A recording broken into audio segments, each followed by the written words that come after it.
luz. Não reclames da sombra ao redor.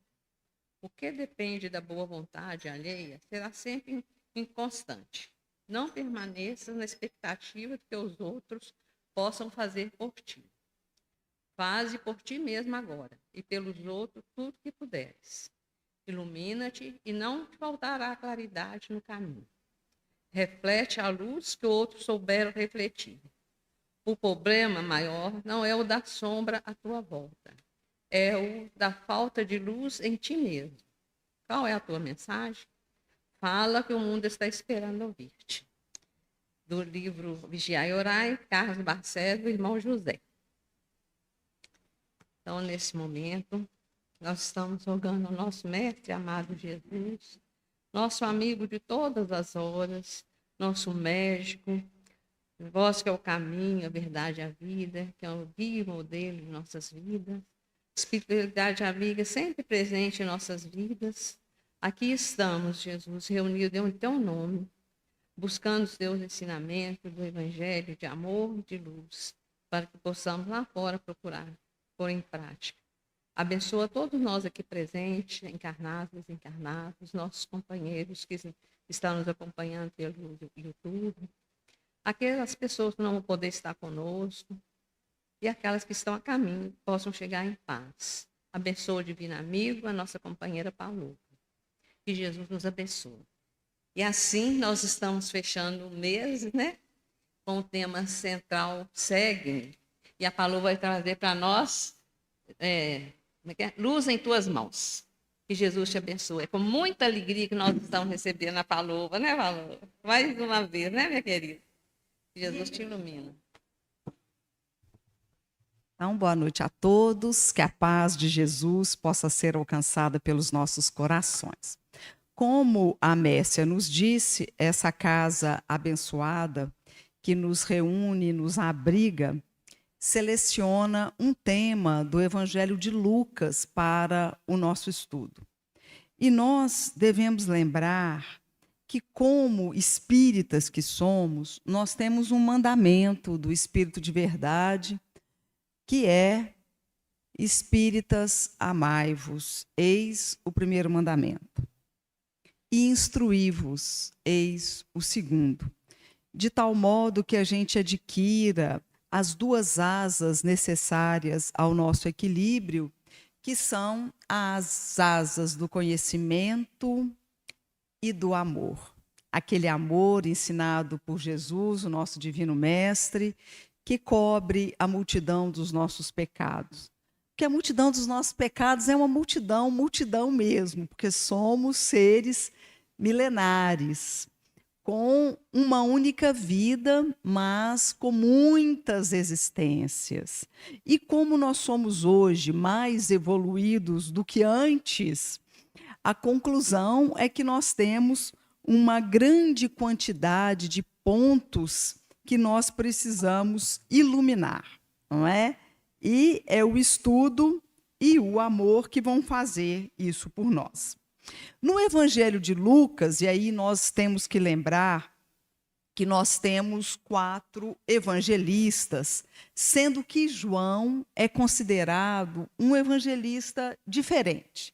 Na verdade, João foi um discípulo diferente, o único que morreu de velhice. Todos os demais tiveram morte determinada pelas autoridades, não é? E Lucas escreve em similitude, de modo muito semelhante, muito parecido com outros 2 evangelistas, que são Marcos e Mateus. Só que Lucas, não tendo conhecido Jesus, ele seguia e era considerado muito amado de Paulo de Tarso, que também não conheceu Jesus durante a vida. Paulo conheceu Jesus aonde mesmo? Quando foi que Paulo viu Jesus? Damasco. Na estrada de Damasco, né? Ele vinha daquela história de perseguição aos cristãos. Quando a gente fala da perseguição aos cristãos, a gente fica lembrando do livro Paulo e Estevão, né? E a morte de Estevão, o apedrejamento de Estevão. Só que a coisa foi muito mais complicada do que isso, né? Um dia, Paulo estava vendo Estevão fazer um discurso, e o discurso de Estevão, que chamava Gesiel, na verdade, Estevão foi um nome de batismo cristão, ele fica tão indignado que ele parte com socos e chutes sobre Estevão.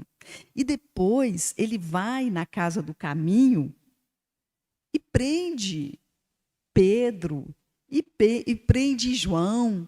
Ele ia na casa dos cristãos, arrancava as mulheres pelo cabelo, prendia os homens. Então, Paulo era um verdadeiro terror para os cristãos. E quando Paulo conhece Jesus na estrada de Damasco, acontece toda aquela modificação. E é por isso que depois, quando ele vai bater a porta da casa do caminho, as pessoas ficam com medo de abrir a porta, porque era um terror. Então, Paulo não conviveu com Jesus reencarnado. Consequentemente, Lucas, o evangelista, também não. Porque Lucas é discípulo de Paulo, um discípulo muito amado. E tudo aquilo que Paulo escreve enquanto estava preso, não conseguiu entregar para os cristãos, então ele entregou para Lucas, para que Lucas finalizasse. Então, o evangelho de Lucas, ele é considerado o evangelho mais culto, mais rebuscado, mais elegante, mas também o mais minucioso. Lucas descreve a infância de Jesus. Por quê? Porque Paulo foi visitar Maria quando ela morou em Éfeso com João. E foi contando as histórias da infância de Jesus e Lucas anotando. E Paulo anotando. Então, o evangelho de Lucas, ele é um evangelho muito mais detalhista. Por exemplo, tem algumas parábolas que só Lucas é que conta. Vamos falar duas delas aqui, que é a parábola do bom samaritano. Você não encontra nós não encontramos essa parábola em nenhum outro evangelho, e também a do filho pródigo, que agora a gente chama a parábola dos dois irmãos, porque a nossa atenção não pode se voltar apenas para o filho mais novo que saiu a gastar os recursos que o Senhor lhe dava.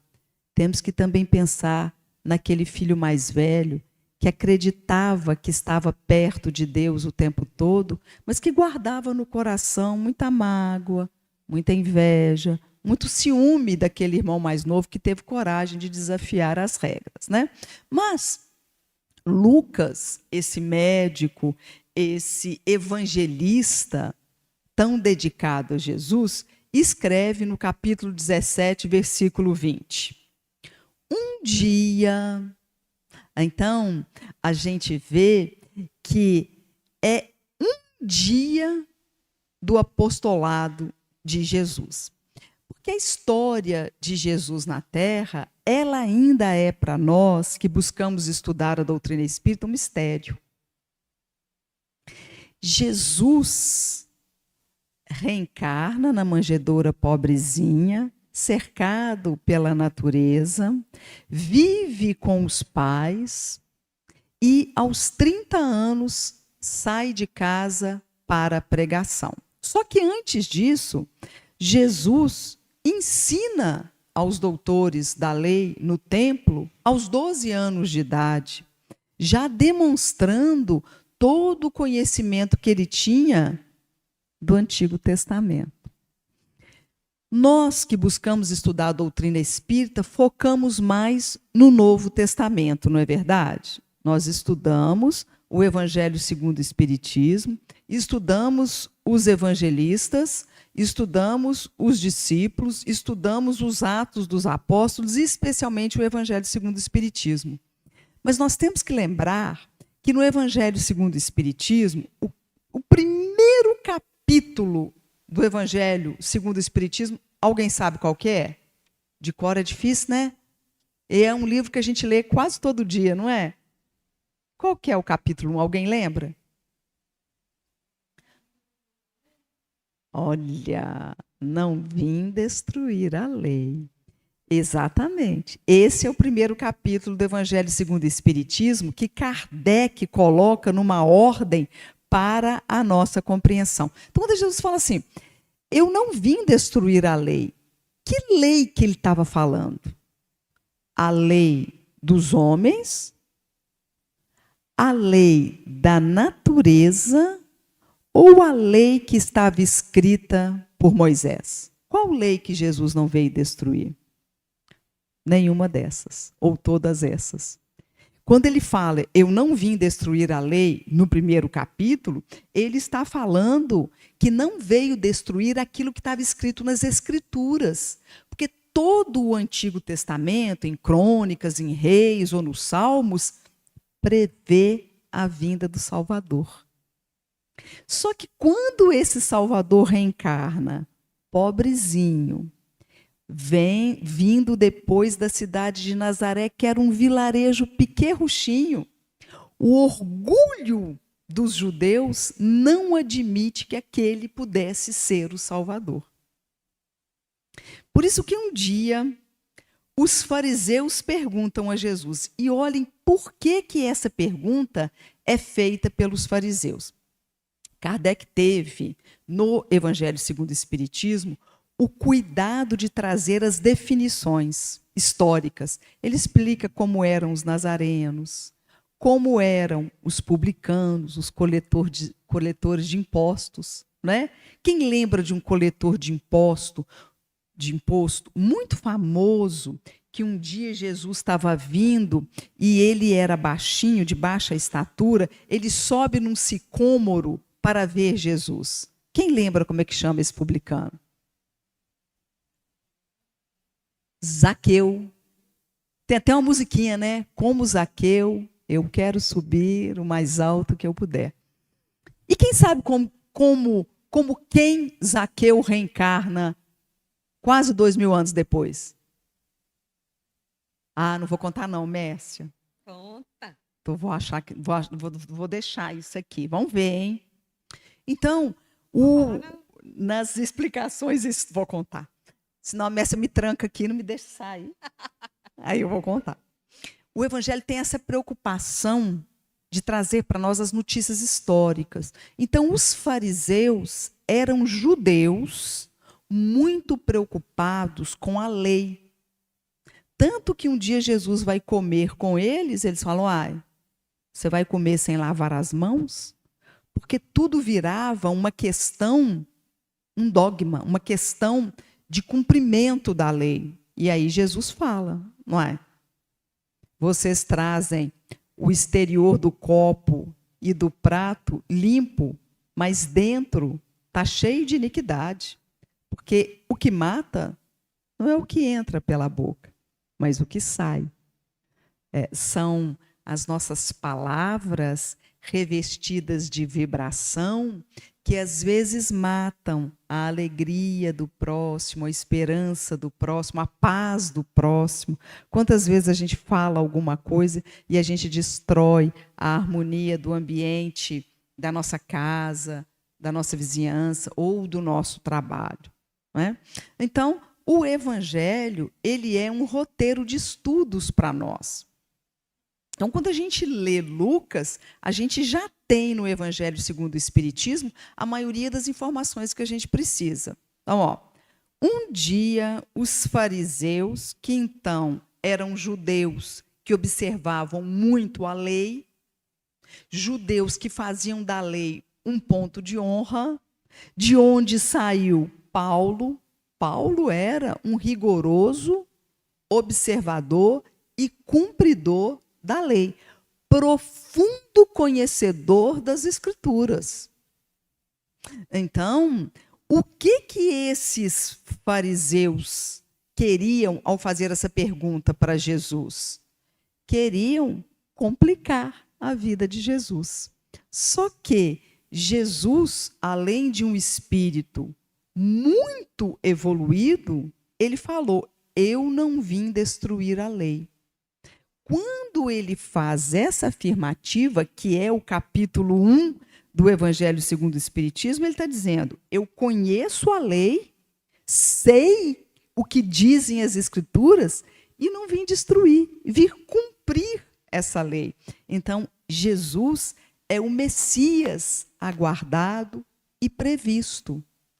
E no capítulo 2 do Evangelho segundo o Espiritismo, ele fala: meu reino não é deste mundo. Quando Jesus foi vendido por 30 dinheiros por Judas Iscariotes, que acreditava que poderia fundar o reino de Deus na terra com dinheiro, né? Ele é levado diante de Pilatos, Pôncio Pilatos. Nós lembramos como quem Pôncio Pilatos reencarna muitos séculos depois? Também não vou contar, não. Aham. Então, de Zaqueu, você sabe. Ah, então ele vai contar para nós, gente. Você também sabe, Messia? Olha, então conta aí. Zaqueu reencarna como quem? Um médico muito querido que nasceu na cidade do Rio de Janeiro, tinha uma barba comprida branca, hein, Mércia? Bezerra de Menezes. Mas olha que interessante, gente, a gente observar a lei de causa e efeito, né? Zaqueu era um coletor de impostos. Ele tirava do povo o que o povo devia de imposto ao Estado romano e um pouquinho mais, que ele ficava para ele. Tanto que ele era possuidor de uma grande fortuna. E quando, muitos séculos depois, ele reencarna como Bezerra de Menezes, nem o anel de formatura ele retém para si. Ele devolve, não com a imposição do olho por olho, dente por dente, porque essa não é a lei de Deus. A lei de Deus é lei de justiça, de amor e caridade. Mas ele espontaneamente devolve, né, àqueles a quem eventualmente ele tenha retirado, aquilo que ele pegou, ele devolve multiplicado, com boa vontade, né? E se torna uma das entidades mais evoluídas que nós temos na psicosfera da Terra. Aprendeu a lição, né? Aprendeu a lição. Assim somos nós tentando consertar, né? E nós estamos aqui tentando consertar. E Judas Iscariotes, que vende Jesus também por 30 dinheiros, acreditando no poder temporário, também se redime depois, né? Muitos séculos depois, esse todo mundo conhece. Morre queimado na fogueira como Joana d'Arc, não é? E ele fala no livro Crônicas de Além Túmulo, de Humberto de Campos, que de vez em quando ele volta à Judéia de então, pelo pensamento, para ele rememorar tudo o que ele fez, as ilusões que ele tinha, e absorver ainda mais a lição que ele só entende que estava devidamente cumprida quando ele é traído, né, como Joana d'Arc, vendido, vilipendiado, espancado, abusado no corpo frágil de uma menina de 19 anos. Mas então, Jesus está à frente de Pôncio Pilatos, que fala com ele: então, você é rei? Ele falou: tu dizes, eu sou rei, mas o meu reino não é deste mundo. Por que que o reino de Jesus não é deste mundo? Por que que o reino de Jesus não está entre as coisas que nós podemos observar? Porque algumas pessoas ainda choram de fome, de frio, de sede, enquanto outras têm em excesso? É por isso que o reino de Deus ainda não é deste mundo? Porque nós ainda acreditamos nas vantagens terrenas? Está chegando o momento de nós fazermos o planejamento para 2024. Né? Quais são as nossas intenções para 2024? Então, reunido um grupo de tarefeiros espíritas, foi perguntado quais os seus planos, os seus projetos, as suas promessas para o ano novo. E as pessoas começaram a responder. Ah, eu quero fazer atividade física para emagrecer, para ter melhor saúde. Eu quero fazer um concurso para um emprego melhor. Eu quero estudar mais. Muito bem. E se acontecer conosco igual aquele cidadão que falou que ia comer e beber porque os celeiros estavam cheios e naquela noite a alma dele foi levada? É para nós lembrarmos que o plano que nós precisamos fazer para o ano novo inclui também a nossa alma imortal. Nós devemos, sim, fazer planos para termos um corpo mais saudável, mas precisamos igualmente planejar o que fazer para termos o espírito mais saudável. Para lembrarmos que estamos na Terra apenas de passagem. Mas Pilatos, que lava as suas mãos, deixando que Jesus fosse crucificado entre dois ladrões, né? O bom ladrão e o mau ladrão, ele reencarna também, muito tempo depois, funda determinada sociedade que tem a finalidade de socorrer aos mais necessitados. Porque com aquele exemplo, Pôncio Pilatos se omite do seu dever maior, que era dizer se Jesus era ou não culpado. Quando ele lava as mãos e deixa que Jesus seja crucificado, ele estava retirando-se da sua responsabilidade. Jesus, quando fala, meu reino não é deste mundo, ele está nos dizendo que esse reino virá. Ele virá um dia, mas não com aparências exteriores. E essa expressão, reino de Deus, ela surge em praticamente todo o Novo Testamento.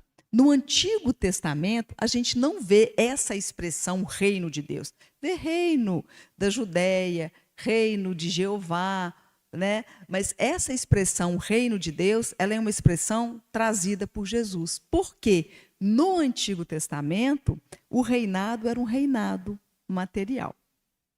Voltando um pouquinho para a gente lembrar ainda de Lucas, Lucas desencarna com 86 anos de idade e ele é também crucificado, só que crucificado numa oliveira.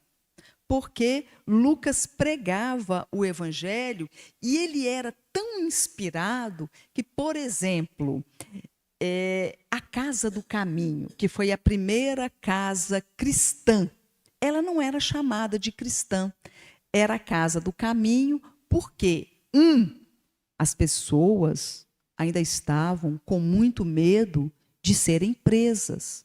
Porque quando Jesus foi preso, Pedro, num gesto muito seu, corta a orelha de Malco, que Jesus cola de novo no lugar, todo mundo foge espavorido. Pedro nega Jesus 3 vezes e todos os demais discípulos, com exceção de João, se escondem. Tanto assim que quando José de Arimateia e Nicodemos, aquele que não pode ver o reino de Deus, aquele que não nascer de novo, que é exatamente o capítulo 3º do Evangelho segundo o Espiritismo, e leva o corpo de Jesus para a gruta, né, uma espécie de caverna, coloca uma pedra muito pesada, os discípulos não vão lá visitar. Quem vai visitar o sepulcro de Jesus é Maria de Magdala, Maria de Nazaré e outras Marias. Os homens não vão. Eles estão reunidos numa casa, trancados, com muito medo de serem também presos, porque era um terror instaurado. Gente, Paulo vai até Damasco com um propósito exclusivo de prender Ananias, que é exatamente quem livra depois Paulo da cegueira, né? E tem um fato muito interessante da vida de Ananias. Eles montam a Casa do Caminho.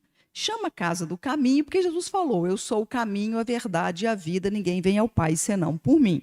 Então ficava Casa do Caminho, Casa do Caminho. E um dia Lucas vai até lá e fala: gente, caminhos são muitos na terra.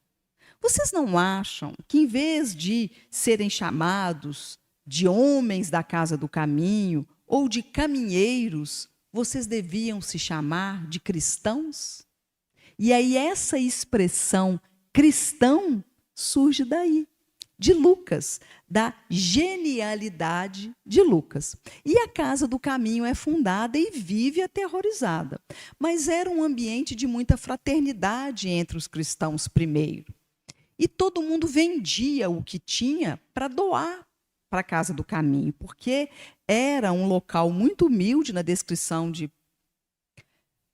Emmanuel, né, no livro Paulo e Estevão, mas os doentes que ninguém cuidava eram levados para lá. As crianças famintas, os velhinhos abandonados eram levados para esse local. Tem até uma lenda que fala que naquela época os idosos eram levados pelos próprios familiares até uma floresta. Um dia, um filho pegou o pai bem velhinho, colocou o pai nas costas e foi levar o pai para essa floresta, onde os idosos eram abandonados para morrer. Não existiam hospitais, não existia ainda a cultura do amor, não é? Então, esse filho pôs o pai nas costas e estava caminhando em direção a essa floresta. Como caminham alguns filhos ainda hoje e deixam os seus idosos, né, em casas de assistência, ou mesmo abandonados sozinhos, né? Tem idosos que são localizados 2 ou 3 dias depois de desencarnados, sozinhos nas suas residências. Então, esse filho chegou até determinado local nessa floresta, já estava cansado, e o pai, bem velhinho, falou para ele assim: meu filho, pode me deixar aqui, perto dessa clareira? Ah, mas por quê, pai? Porque foi aqui, neste mesmo lugar, que muitos anos atrás eu deixei meu pai. É um caso clássico do ação e reação, não é? Então, os idosos abandonados também estavam na Casa do Caminho. Um dia, Ananias, que tinha curado Paulo da cegueira, apesar de estar morrendo de medo de Paulo, vendeu a casa dele. A esposa chamava Safira. E entregaram o dinheiro na Casa do Caminho. Só que eles não entregaram o dinheiro todo. E chamado por Pedro para explicar, falou: Ananias, você entregou o dinheiro todo? Porque você pode entregar se quiser. Mas você está falando para todo mundo que você entregou o dinheiro todo. Você entregou? E ele falou: entreguei. E Pedro falou com ele assim: você está mentindo. E se você está mentindo, você vai cair morto agora. E ele morreu. Teve um ataque fulminante e caiu desencarnado. Essa história, esse caso está no livro A Casa do Caminho, de Sergito Cavalcante. Porque muitas pessoas honestas estavam sendo cobradas e Pedro precisava esclarecer esse fato. Alguns jovens que estavam na Casa do Caminho foram sepultar Ananias. E a esposa dele chegou, também da cidade, e Pedro chamou por ela. Falou: Safira, você e seu marido entregaram para a Casa do Caminho todo o dinheiro da venda da casa? Entregamos. Então ele disse: seu marido mentiu e caiu morto. você está mentindo, vai morrer também e vai ser sepultada do lado do seu marido. E ela teve um ataque fulminante e também desencarnou. Vocês imaginem o terror das pessoas da casa do caminho? Falar mentira deve ter sido uma coisa assim, nunca mais, né?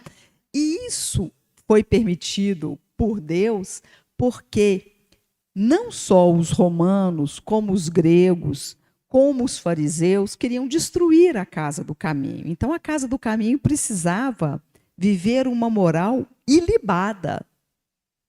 E essa história, ela se repetiu em várias outras situações.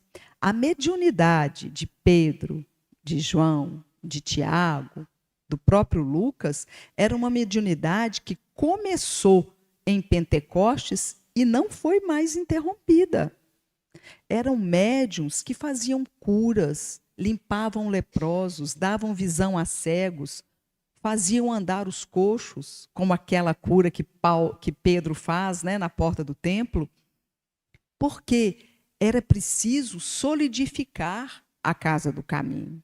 Não é? Então, Lucas 17, vamos continuar, né, que nós não passamos da primeira frase. Um dia, os fariseus perguntaram a Jesus, quando vai começar o reino de Deus? Então, eles sabiam que o reino de Deus estava prometido nas Escrituras. E eles perguntam, quando é? E Jesus responde, o reino de Deus não vem acompanhado de sinais exteriores. Se te chamarem e disserem, eu estou aqui, eu estou ali, não precisam ir, porque o meu reino não será implantado assim. Então, agora, a gente pergunta, o que é o reino de Deus?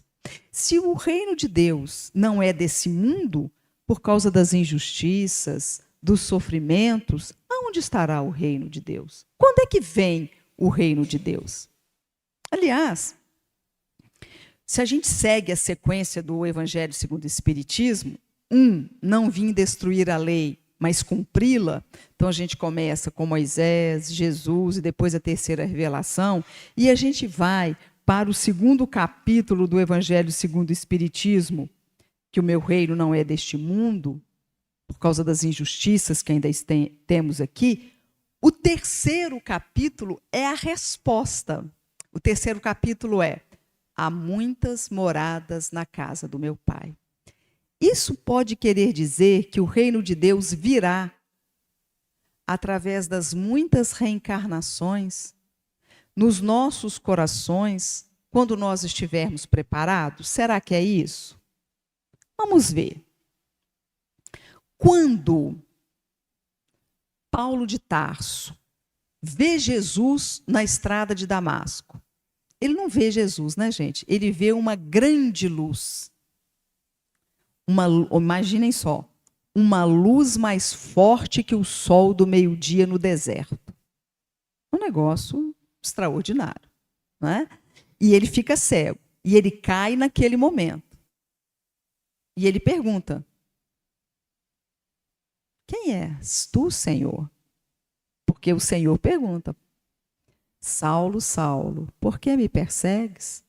E ele cai cego. Quem és tu, Senhor? E ele responde, eu sou Jesus.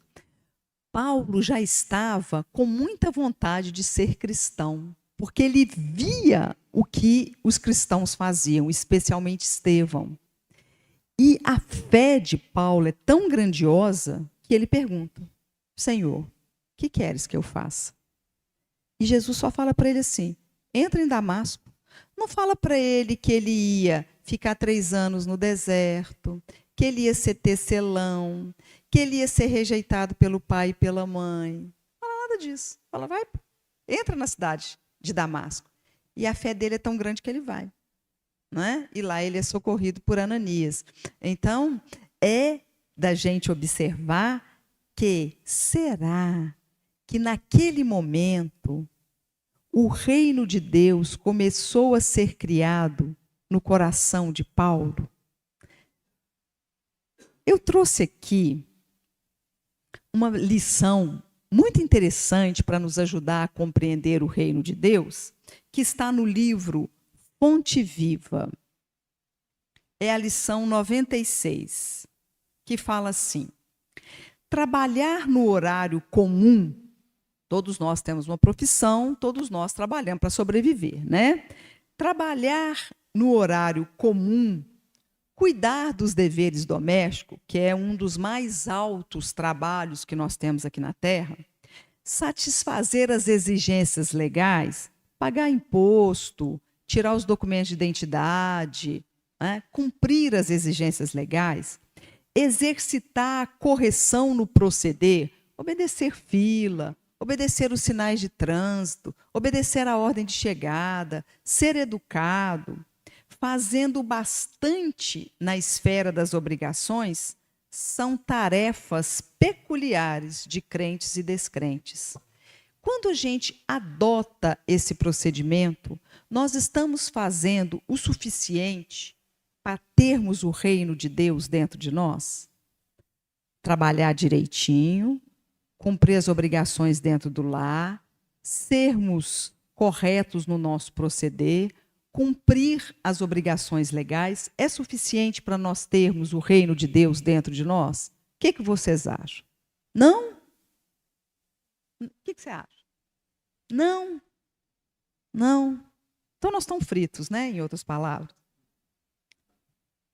Jesus espera algo mais do discípulo. Correspondes aos impositivos do trabalho diuturno, criando coragem, alegria e estímulo ao redor de ti?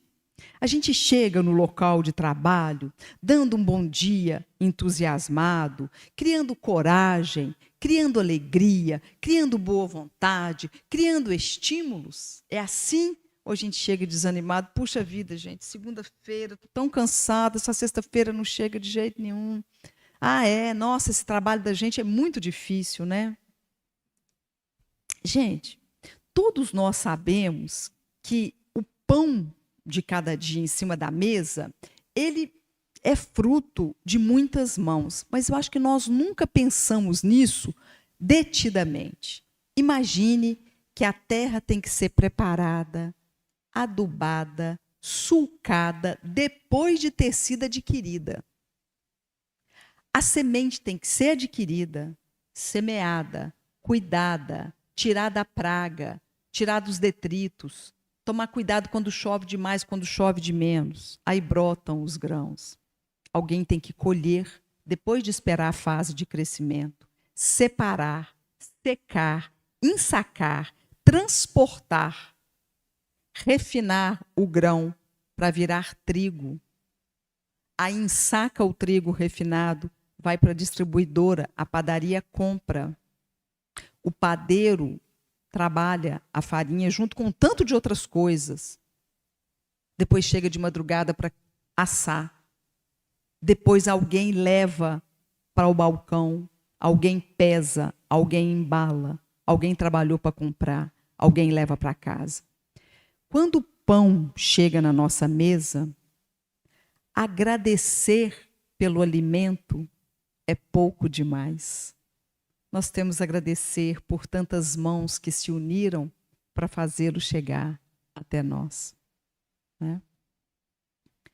Sabes improvisar o bem onde outras pessoas se mostraram infrutíferas? Gente, como é que nós vamos fazer? Não tem passista. Ou as crianças chegaram para a aulinha de evangelização, não tem lanche. Ou deu uma pane elétrica, não tem luz. Sabemos improvisar o bem onde outras pessoas se mostraram infrutíferas? Aproveitas com êxito o material que outrem desprezou por imprestável? Eu vi ali agora, gente, a hora que eu cheguei. Eu nunca tinha visto. A organização dos donativos. Mestre, eu fiquei impressionada. Separado, dobradinho, como se fosse uma loja de grife. Por tamanho. Cuidadosamente separado. Imagine que só de você vestir uma roupa daquela, você já ganha um banho de bons fluidos. Quantas mãos, quanto ideal reunido, desde quem fabricou, quem usou, quem doou, quem separou. É um trabalho muito meritório, né? Aguardas com paciência onde outros desesperam, desesperam de dor no próprio lar, desesperam pelas enfermidades, desesperam pela falta de dinheiro, desesperam pela situação política. Quantas pessoas desesperam pelo fim de um relacionamento, desesperam porque alguém foi embora, desesperam pela morte de alguém. E às vezes nós estamos no meio dessa situação desesperada e não paramos para elevar o nosso pensamento. Vou contar para vocês uma coisa pessoal, não é muito bom a gente fazer isso não, mas vocês me perdoem. Um dia eu estava com uma dor de cabeça, que eu já tinha rezado, já tinha feito culto, já tinha lido uma página e não melhorava. Eu falei, meu Deus do céu, será que não tem um médico, né? Um doutor Bezerra de Menezes, um Dias da Cruz, uma irmã Sheila, para me ajudar? Será que meu anjo da guarda não pode trazer algum espírito aqui?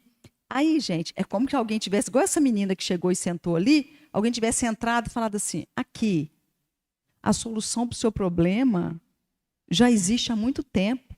Abre a gaveta, pega um analgésico e toma. É mesmo. Não é? Porque nós, às vezes, queremos os milagres, quando os milagres, às vezes, já foram feitos. Eles já estão à nossa disposição. E um milagre muito efetivo é a prece. A prece é um raio de luz que nos liga a Deus, não é? Então, um dia, alguém perguntou assim para Emmanuel, para que eu preciso, olha que pergunta interessante, para que eu preciso pedir a Deus em favor do meu amigo que está doente, se eu mesmo posso mandar boas vibrações para ele melhorar?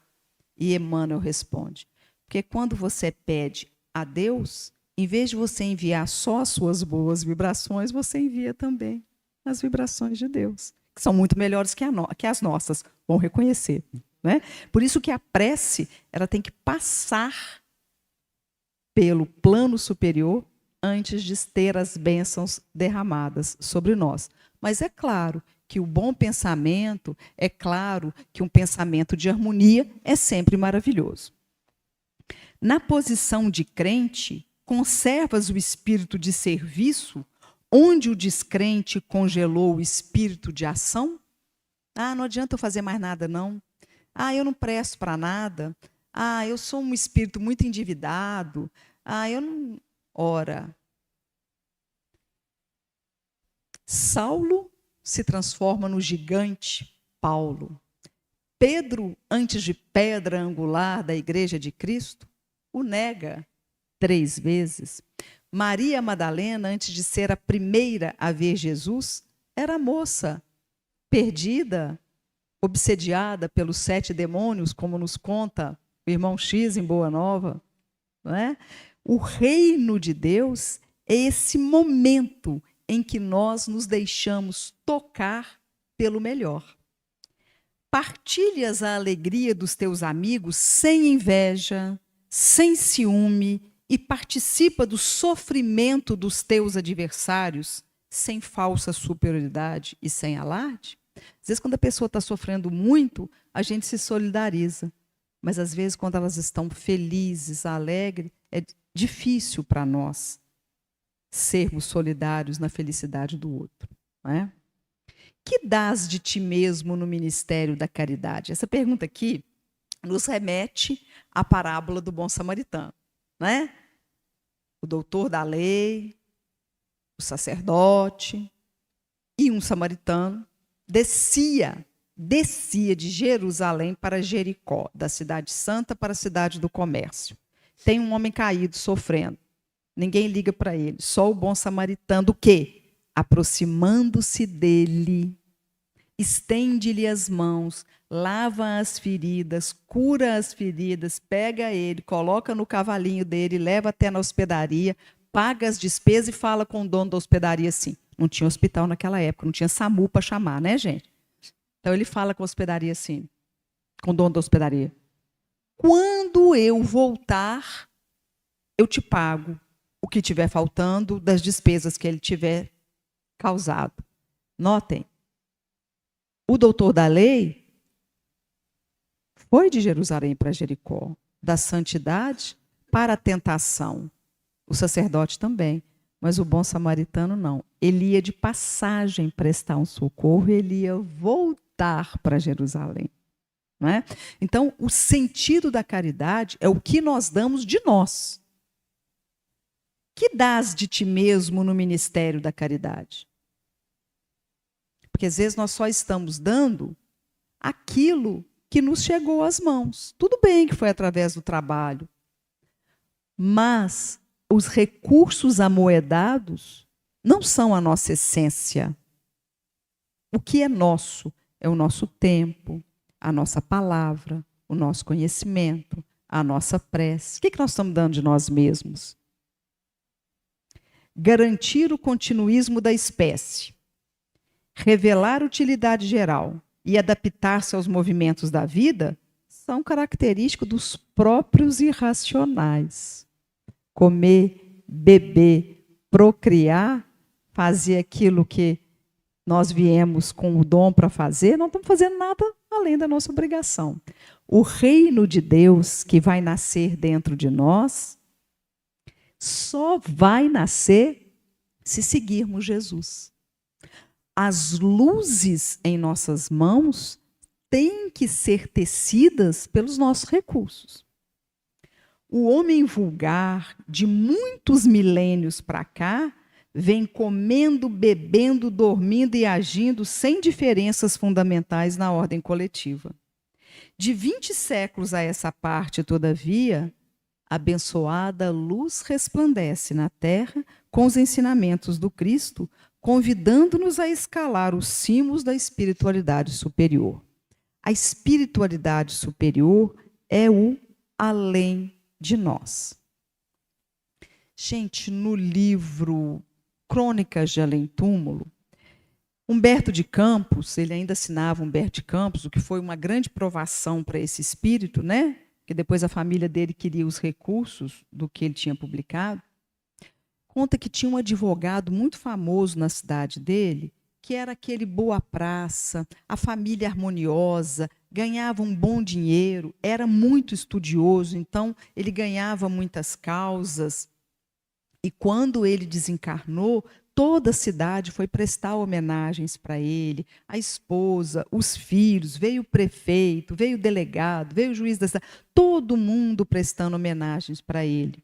E aconselharam, acompanha ele até o cemitério. Aí teve aquelas exéquias, né, aquele enterro mais festivo, e todo mundo falando, oh, vai embora um justo.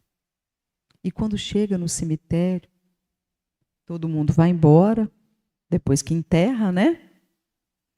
E aí vê se aproximar do túmulo dele uma mulher desencarnada, vestida de negro, com um véu negro também, e começa a apertar o pescoço espiritual dele, né?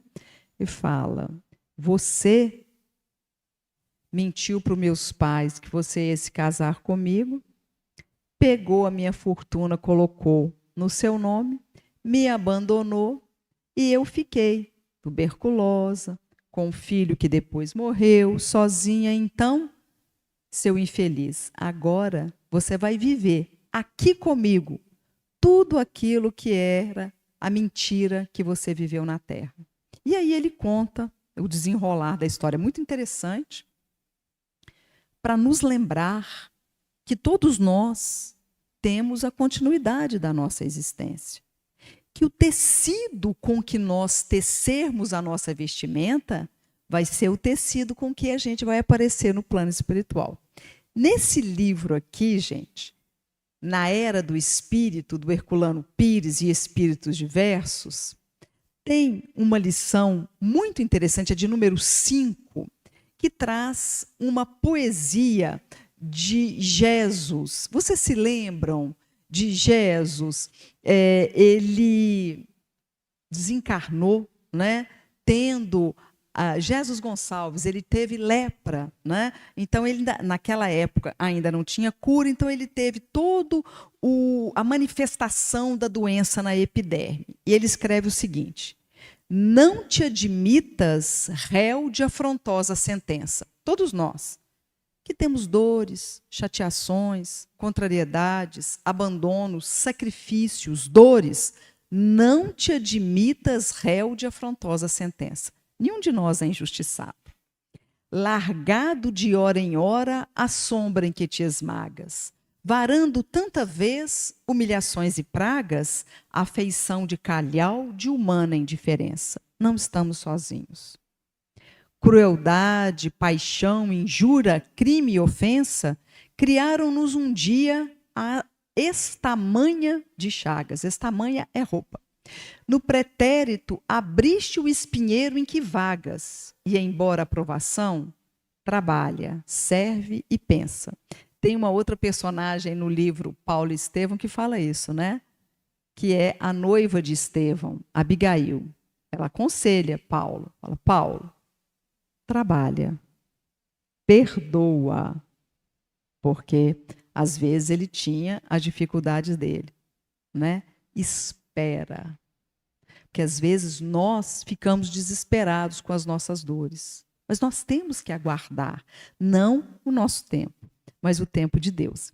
E aí Jesus Gonçalves vem explicar depois que ele tinha aquela vestimenta da lepra por causa do passado, de dores que ele tinha causado. Então ele fala assim: é verdade que a dor extingue o mal e o pranto lava as trevas.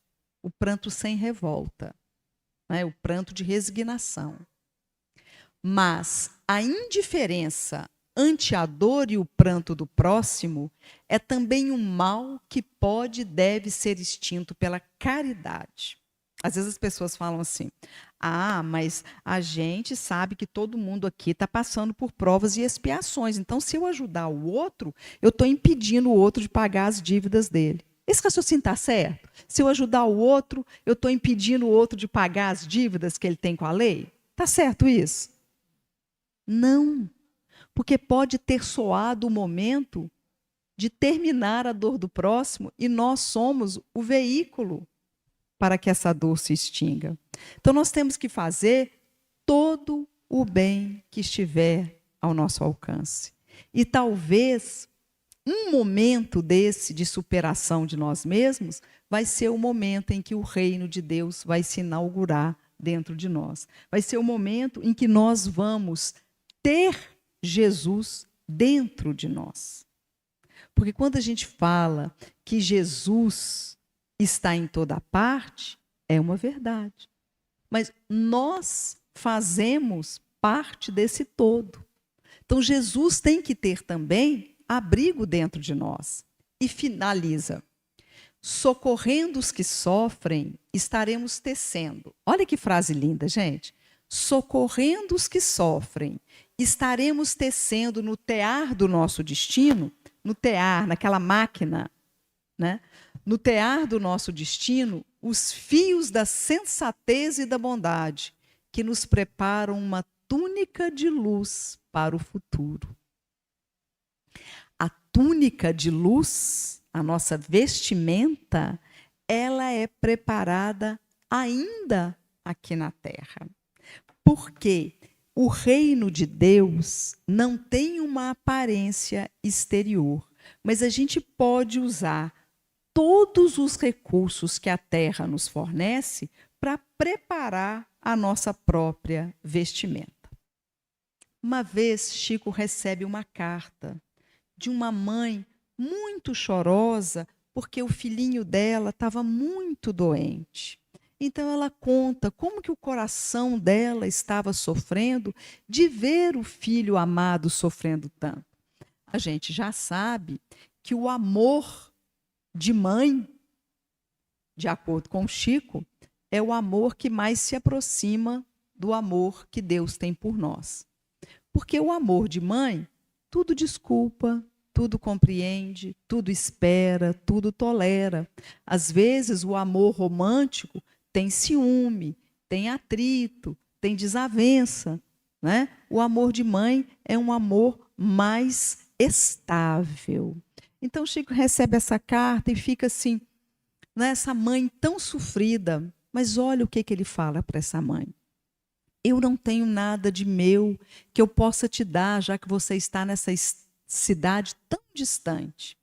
Mas eu vou pedir a Nossa Senhora que te conte as dores que ela teve como mãe, que olhava o seu filho amado sendo crucificado na cruz das infâmias, e vou pedir a ela que te console.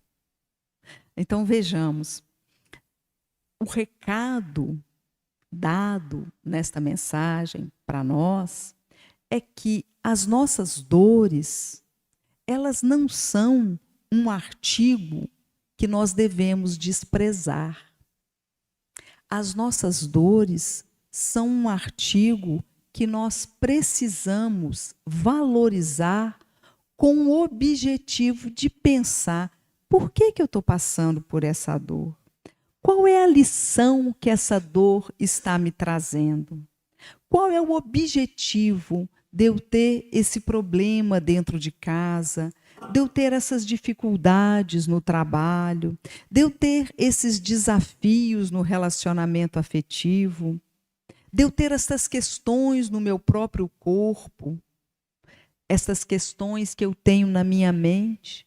E nós sabemos que esse século é o século dos distúrbios mentais, das dificuldades mentais, pela influência da psicosfera com a qual nós estamos ligados em nós mesmos, e que só o trabalho reto com Jesus é que vai colocar luzes nas nossas mãos e que vai tecer a nossa vestimenta de luz. Então é preciso adotarmos o orai e vigiai.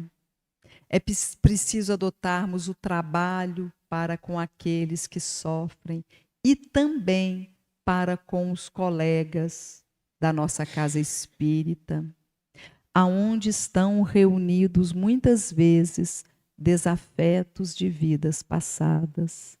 A casa espírita onde muitas vezes a disputa por prevalência, disputa por cargo, disputa por mando, disputa por preferência, traz ainda os vícios, as dificuldades e as doenças. A casa espírita é o local onde nós estamos reunidos com o propósito de nos compreender, nos perdoar, nos tolerar, nos harmonizar, porque estamos reunidos neste lar. Tem um livro, gente, que chama Educandário de Luz, que fala que a casa espírita é este educandário, onde todos nós estamos recebendo a preciosa oportunidade de aprendermos as nossas lições. Uma noite muito fria, muito escura, bate à porta de um médico muito famoso, que não é o Dr. Bezerra de Menezes, uma criança de 10 aninhos. Bate insistentemente, e quando o médico atende, ela fala assim: eu preciso muito que o senhor venha comigo, porque se o senhor não vier, a minha mãe vai morrer. E ela precisa continuar vivendo. E o médico fala: minha filha, com essa chuva, eu não vou a lugar nenhum. Amanhã cedo eu visito a sua mãe, pode deixar o endereço. Ela fala: não, senhor, me disseram para eu vir te procurar, porque a sua mãe foi uma mãe muito bondosa, e que se eu te pedisse, o senhor iria ajudar a minha mãe. E ele lembra que ele só conseguiu formar porque a mãe dele era lavadeira. E ela, então, trabalhava para pagar os estudos dele. E ele fala, tá bom, e entram num táxi. Aquela menininha magrinha, mas ela tinha um brilho muito especial no olhar, os pezinhos descalços. Quando o táxi chega em determinado local, ela fala, é aquela casinha ali em cima do morro. E eles chegam lá com alguma dificuldade e ela fala para o médico assim, doutor, espera aqui do lado de fora, eu vou dar a volta pelos fundos para abrir a porta. E assim acontece. E a hora que esse médico entra na casa, uma casa paupérrima, tinha uma mulher magrinha, mais morta do que viva, deitada numa cama, chorando muito. E ele fala para ela assim, minha irmã, não chore assim, chegou aqui o recurso, você vai melhorar. E ela fala, mas eu não quero mais viver. Não, você vai viver. Você tem muita coisa para fazer aqui nessa vida. Me contaram que você precisa viver. Ela fala, eu não sei quem que é o senhor, não. Eu sou médico. Eu vim aqui com a minha maleta para dar para você os recursos. E já estava pegando os remédios para cuidar dela. E ela falou assim, doutor, eu não quero viver.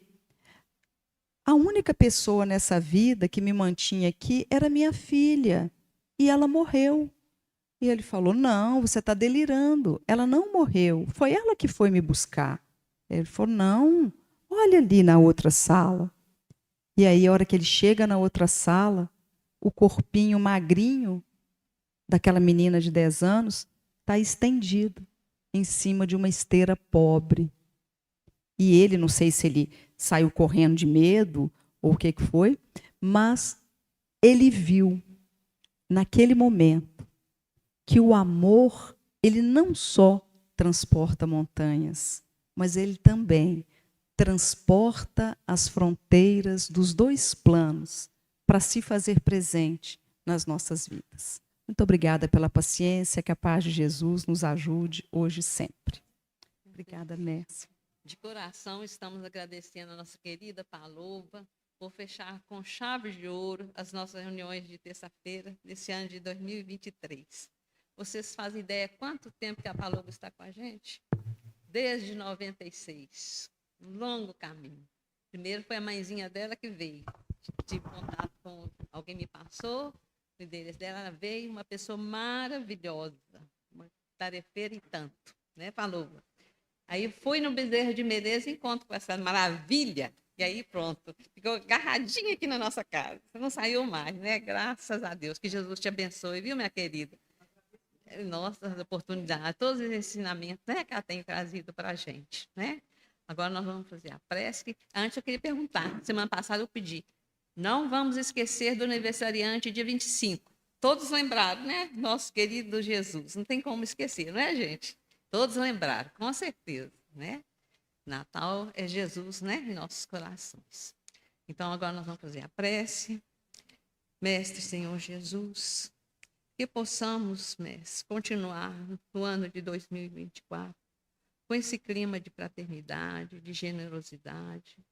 Que possamos, mestre, sairmos daqui com mais disposição para o trabalho no bem, revigorado, Senhor, para servir na vossa seara de amor e de luz em qualquer lugar. Não só aqui nessa casa espírita, mas em todos os lugares. As oportunidades que surgirem no nosso caminho, que possamos estarmos de corações abertos a servir, a amar o próximo como a nós mesmos. Mestre Jesus, abençoa todos nós aqui presentes, encarnados, desencarnados, abençoando os nossos companheiros que estão nos acompanhando pelo YouTube, e que agradecemos pela essa doutrina maravilhosa que nos consola, que nos esclarece, nos dando oportunidade de encontro, de reencontros, trazendo para nós a certeza de onde viemos, por que estamos aqui e para onde iremos. Nossa eterna gratidão por termos o conhecimento da doutrina espírita. Mestre Jesus, que possamos levar para os nossos lares essa paz e essa alegria desse momento. Fique conosco, divino amigo, hoje, agora e sempre, que assim seja. Nesse momento, estamos despedindo do pessoal que nos acompanharam, né, pelo YouTube, e ano que vem nós vamos estar juntos novamente. A semana